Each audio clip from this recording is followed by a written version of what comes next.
আসসালামু আলাইকুম ওৰহমতুল্লাহি ওবৰাকাতুহু। আজি আপোনালোকৰ সন্মুখত কুৰাণ মাজিদৰ সূৰা তাহৰিমৰ 6 নম্বৰ আয়াতলৈ অলপ আলোচনা কৰিবলৈ ওলাইছোঁ। তো এই আলোচনা কৰাৰ আগতে আমি কিছু কথা আলোচনা কৰিম। সেয়া হৈছে, আমি প্ৰত্যেকে নিজৰ নিজৰ পৰিয়ালবৰ্গক ভাল পাওঁ, নিজৰ ল'ৰা ছোৱালীক ভাল পাওঁ, নিজৰ ৱাইফক ভাল পাওঁ, নিজৰ মা দেউতাকক ভাল পাওঁ। আমি সকলোৱে নিজৰ পৰিয়ালক ভাল পাওঁ। আৰু পৰিয়ালৰ যদি কিবা বেয়া হোৱাৰ সম্ভাৱনা থাকে, পৰিয়ালৰ যদি কোনো দুৰ্ঘটনা হোৱাৰ সম্ভাৱনা থাকে আৰু আমি যদি সেয়া আগতীয়াকৈ গম পাওঁ, তেনেহ'লে আমি চেষ্টা কৰোঁ সেই বেয়াৰ পৰা যাতে নিজৰ ল'ৰাক, নিজৰ ছোৱালীক, নিজৰ পৰিয়ালবৰ্গক আমি বচাবলৈ পাওঁ। তো কোনেনো চেষ্টা নকৰে নিজৰ ল'ৰা ছোৱালী ভৱিষ্যত জীৱনটো ভাল হওক। এয়া আমি সকলোৱে কামনা কৰোঁ, সকলোৱে চেষ্টা কৰোঁ। তাহক আজি কুৰাণ মাজিদৰ এটা আয়াত আলোচনা কৰিম, যাৰ পৰিপ্ৰেক্ষিতত আমি আজি সিদ্ধান্ত ল'ম সঁচাকৈ আমি আমাৰ ল'ৰা ছোৱালী সন্তান সন্ততিক ভাল পাওঁ নে এই ভাল পোৱাটো অকল পাৰ্থিৱ জীৱনত সীমাবদ্ধ।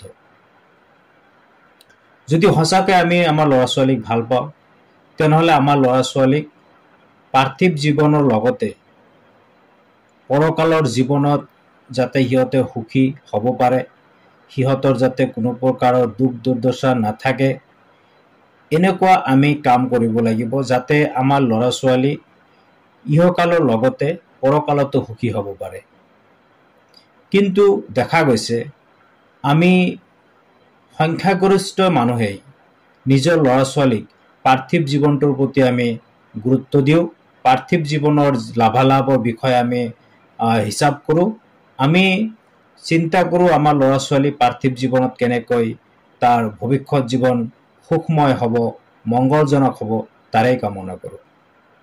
পিছে যিসকল মানুহে আল্লাহৰ প্ৰতি ইমান আনিছে, আখিৰাতৰ প্ৰতি ইমান আনিছে, তেওঁলোকে অকল পাৰ্থিৱ জীৱনত নিজৰ ল'ৰা ছোৱালীৰ বিষয়ে, সিহঁতৰ ভৱিষ্যতৰ বিষয়ে চিন্তা কৰিলে নহ'ব, সিহঁতৰ পৰকালৰ বিষয়েও চিন্তা কৰিব লাগিব।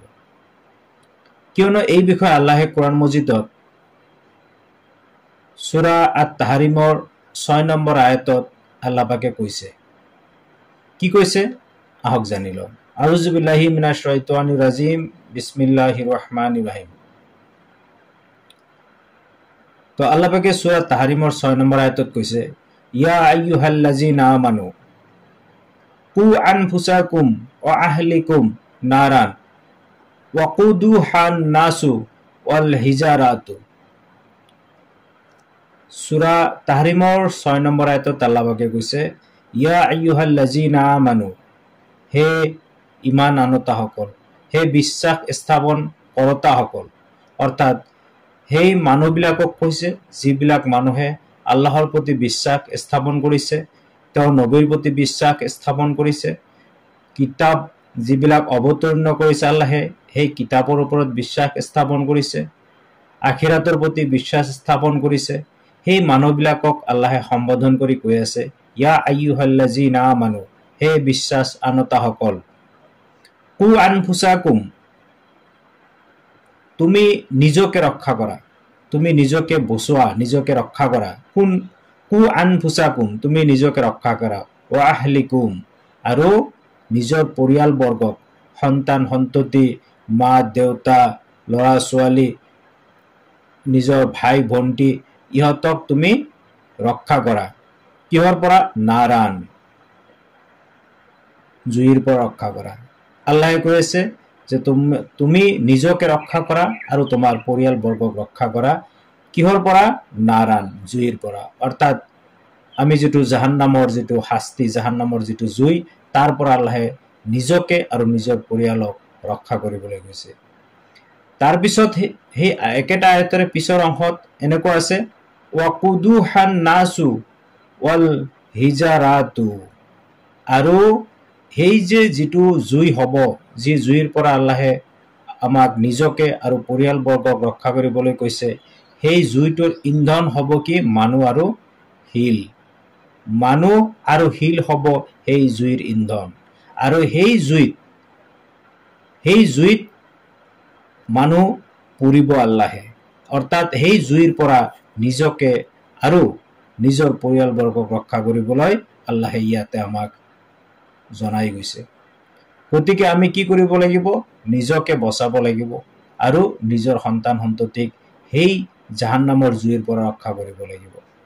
সূৰা তোহাৰ 132 নম্বৰ আয়াতত আল্লাহে কৈছে, মই অসমীয়া অনুবাদটো কৈ আছো, তুমি তোমাৰ পৰিয়ালবৰ্গক সালাতৰ বাবে আদেশ দিয়া আৰু নিজেও সেই সালাতৰ ওপৰত অটল থাকা, অবিচল থাকা। যেনেকৈ ইয়াৰ আগৰ আয়াতত আল্লাহ পাকে কৈছিল, তুমি নিজকে ৰক্ষা কৰা আৰু নিজৰ পৰিয়ালবৰ্গক ৰক্ষা কৰা। এই আয়াতত আল্লাহ পাকে কৈছে, তুমি তোমাৰ পৰিয়ালবৰ্গক আদেশ দিয়া সালাতৰ বাবে, আৰু সেই সালাত যিটোৰ বাবে তুমি আদেশ দিছা, সেই সালাতৰ ওপৰত তুমি নিজেও অবিচল অটল থাকা। অৰ্থাৎ তুমি কেৱল আদেশ দিলেই নহ'ব যে তুমি সালাত কায়েম কৰা, তুমি সিয়াম ৰাখা, তুমি শিষ্টাচাৰ শিকা, তুমি ভদ্ৰতা শিকা, তুমি ভাল ব্যৱহাৰ কৰা, তুমি মানুহৰ পৰোপকাৰ কৰা, দুখীয়াক দান কৰা। এনেকৈ নিজে অকল আনক, অৰ্থাৎ নিজৰ সন্তান সন্ততিক বা পৰিয়ালবৰ্গক আদেশ দিলেই নহ'ব, সেই বিষয়টোৰ ওপৰত, সেই কামটোৰ ওপৰত নিজেও অবিচল থাকিব লাগিব। যদি আপুনি তেনেকুৱা নকৰে, তেনেহ'লে সেয়া আল্লাহৰ ওচৰত, আল্লাহৰ দৃষ্টিত বৰ বেয়া। এই বিষয়ে আল্লাহ পাকে কৈছে, সূৰা সাফ 61 নম্বৰ সূৰাৰ 2 নম্বৰ আয়াতত আল্লাহ পাকে কৈছে যে, সেই ইমানদাৰসকল, তোমালোকে যিটো নকৰা সেইটো কিয় কোৱা? সূৰা সাফৰ 2 নম্বৰ আয়াতত আল্লাহ পাকে কৈছে, সেই ইমানদাৰসকল, অৰ্থাৎ সেই বিশ্বাস আনতাসকল, যিটো তোমালোকে নকৰা সেইটো মানুহক, বেলেগক কিয় কোৱা? তাৰ পিছৰ আয়াতত 3 নম্বৰ আয়াতত কৈছে আল্লাহ পাকে যে, তোমালোকে যিটো নকৰা সেই বিষয়টো তোমালোকে আনক কোৱাটো আল্লাহৰ দৃষ্টিত বৰ অসন্তোষজনক। আল্লাহৰ দৃষ্টিত এইটো সন্তোষজনক নহয়। অৰ্থাৎ তুমি যিটো নকৰা সেই কামটো বেলেগক কোৱাটো আল্লাহৰ দৃষ্টিত ভাল কাম নহয়, সন্তোষজনক কথা নহয়। তাৰমানে যেহেতু সূৰা তোহাৰ 132 নম্বৰ আয়াতত আল্লাহ পাকে কৈছে যে, তুমি তোমাৰ পৰিয়ালবৰ্গক সালাতৰ বাবে আদেশ দিয়া আৰু সেই কামৰ ওপৰত নিজেও প্ৰতিষ্ঠিত থাকা, নিজেও অবিচল থাকা। সেইকাৰণে আল্লাহ পাকে সূৰা সাফৰ 2 আৰু 3 নম্বৰ আয়াতত আল্লাহ পাকে কৈছে যে, তোমালোকে যিটো নকৰা সেইটো তোমালোকে কিয় কোৱা? আৰু তেনে কোৱাটো তোমালোকে তেনে কাম কৰাটো আল্লাহৰ ওচৰত সন্তুষ্টজনক নহয়। অৰ্থাৎ আল্লাহে সেই কামত সন্তুষ্ট নহয়। তো আমি ইয়াৰ পৰা কি বুজি পালো? যে আমি আমাৰ পৰিয়ালবৰ্গক লগতে নিজকে ৰক্ষা কৰিব লাগিব সেই জাহান্নামৰ জুইৰ পৰা, য'ত কি আছে, যাৰ ইন্ধন হ'ব শিল আৰু মানুহ। তাৰপিছত আল্লাহ পাকে কৈছে যে, তুমি তোমাৰ পৰিয়ালবৰ্গক সালাতৰ বাবে আদেশ দিয়া আৰু নিজেও অবিচল থাকা। তাৰপিছত আল্লাহ পাকে কৈছে যে, তুমি যিটো নকৰা সেইটো বেলেগক কিয় কোৱা?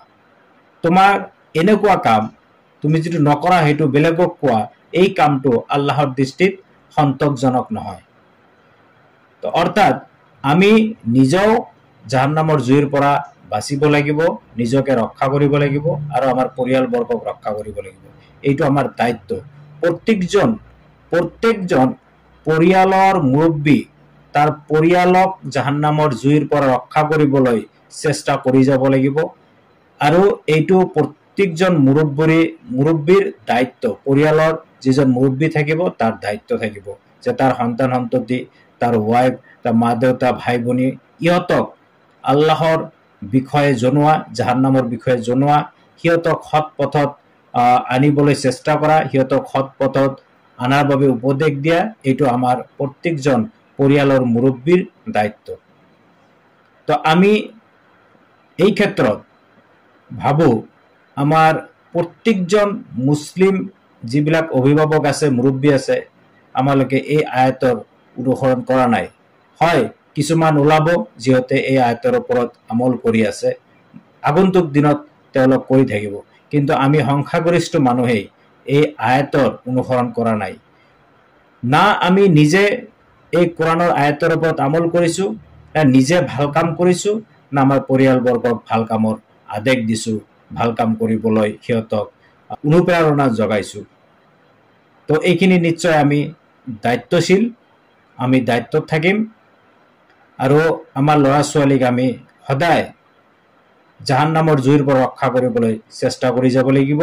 আৰু এইটো কৰিবলৈ আমি আল্লাহৰ কোৰাণ আৰু নবী সাল্লাল্লাহু আলাইহি সাল্লামৰ শিকাই যোৱা পন্থা অনুসৰি নিজৰ জীৱন নিৰ্বাহ কৰিব লাগিব। অন্যহাতে জাহান্নামৰ জুইৰ পৰা ৰক্ষা পাবলৈ দ্বিতীয় কোনো পন্থা নাই। তো এই বক্তব্যখিনিত যদি অনিচ্ছাকৃত ইচ্ছাকৃত কিবা ভুল হৈছে আপোনালোকে ক্ষমা কৰি দিব আৰু মোৰ বাবে দোৱা কৰিব যাতে মই সঠিকভাৱে নিজৰ জীৱনটো নিৰ্বাহ কৰিব পাৰোঁ। আজিলৈ ইমানে। আসসালামু আলাইকুম ওয়া ৰাহমাতুল্লাহি ওয়া বাৰাকাতুহু।